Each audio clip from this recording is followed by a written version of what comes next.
My husband may have cheated on me with my dead best friend and had an affair, baby. Posted by you/Thrower Gaslit. I don't even know where to start. The past 6 months have been an absolute train wreck, and it only seems to be getting worse. My 33F best friend since elementary school, who I'll call Alice, passed away in February from cancer. She had a 2-year-old daughter who went into the custody of her mom after she passed away, who I'll call Alexis. Last month, Alexis showed up on our doorstep unannounced, telling my husband, 36M, he needs to take responsibility for his child and either take custody or finally start paying child support. She says that Alice had told her who the father was when her daughter was born, but didn't want anything to do with him.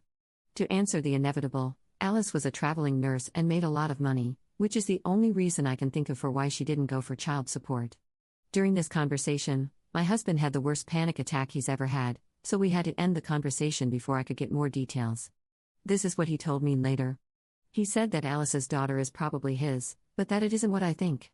Almost 3 years ago, we threw a large housewarming party as we just moved into our dream home, after I finally finished residency and was set to make real money for once. Alice was in town and set to be at the party, but I was called into work before she got there. I didn't get back until after 3 a.m. The party was winding down, my husband was passed out upstairs, and Alice had already left the party, which, at the time, I did find strange, as we hadn't seen each other in months. My husband claims he woke up in the middle of the night to Alice on top of him, but he passed out again before he could say anything. He claims he never told me because he was worried I wouldn't believe him, which I don't know if I do. He showed me some texts he sent his best friend the next day asking for advice about him thinking someone raped him, but if he cheated, he could have had that conversation as evidence, especially since he never said Alice specifically. Ever since the party, he has been very distant with Alice, and after she had her daughter, he would even find excuses not to be around the house when she would visit at all. I don't know if that's because he cheated, or if Alice actually did rape him and this was his trauma response. Honestly, Reddit, I don't know what to do. I've known Alice since we were children, and she never came across as that kind of person. But I've also known my husband for over a decade, and he's not once ever given the inclination of a cheater. He's an attractive guy, and I've seen the looks he gets at the gym, and he's never even given more than a glance. What the hell should I do? How do I figure out what the truth is here when Alice isn't even around to defend herself? She never even implied she liked my husband, let alone wanted to sleep with him. I told my husband he needs to get a DNA test before anything is decided regarding the child, but in the meantime, he needs to move out while I think about what I'm going to do here. Relevant comments. Commenter. Women go decades without admitting they were raped because they fear not being believed.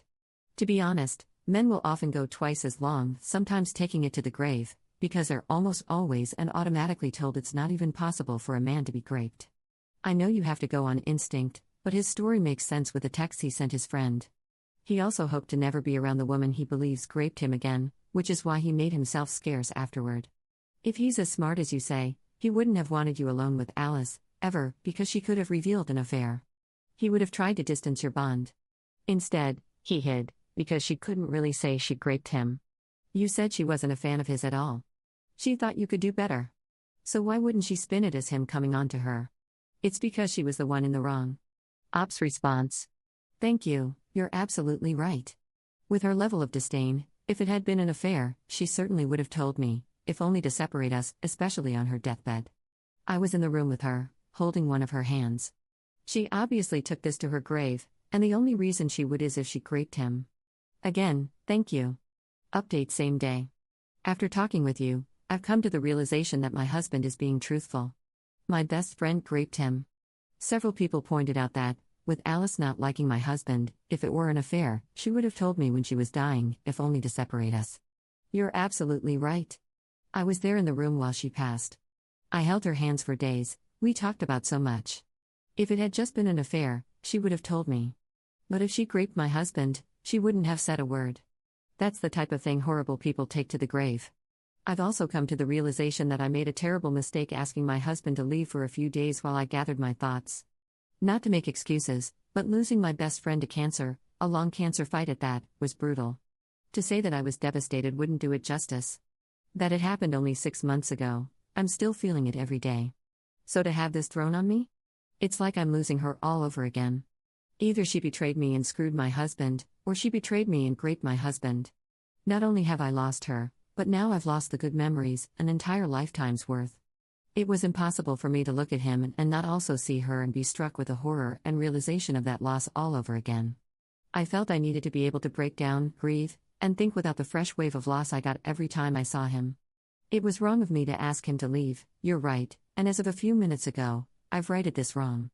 I called my husband, I apologized, told him I believe him, and begged him to come home. He'll be here in half an hour at most, and I'm going to support my husband the way I know he would have supported me.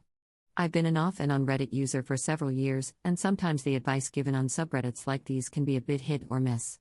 But today, you guys did good.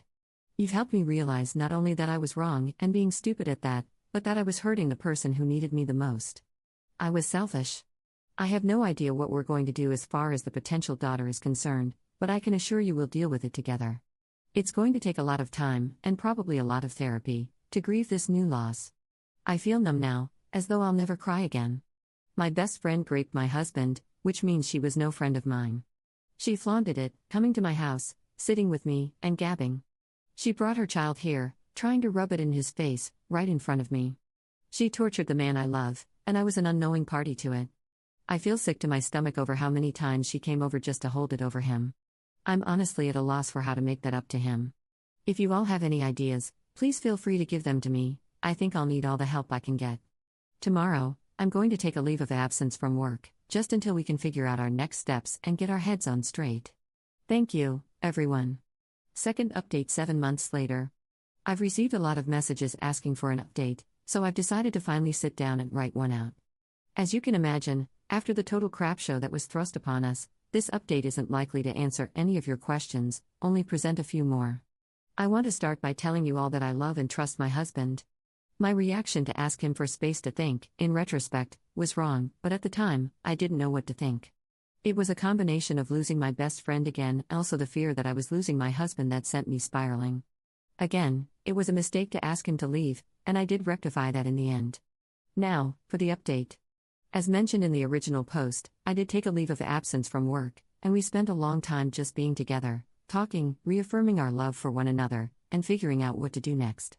We, of course, spoke with a lawyer, and my husband was very adamant about not having anything to do with the child but was willing to offer financial support as needed. So we agreed to do a DNA test immediately to prove paternity and then go from there. Didn't know you could buy tests on Amazon, but with only a few weeks of processing, it was the easiest path forward since Alexis lives hours away. To everyone's surprise, Alice's daughter is not my husband's. We ended up testing twice, both very, very definitive. The first test we performed ourselves, as mentioned, and another after Alexis refused to believe the first test and took my husband to court for child support. For a single second, this whole thing made me second guess if my husband was raped, that this could have been her way of forcing my husband to admit to an affair. But after talking with Alexis, I don't think that was the plan. Alexis says that Alice told her my husband was the father under strict confidence, demanding that she never, ever tell me or my husband.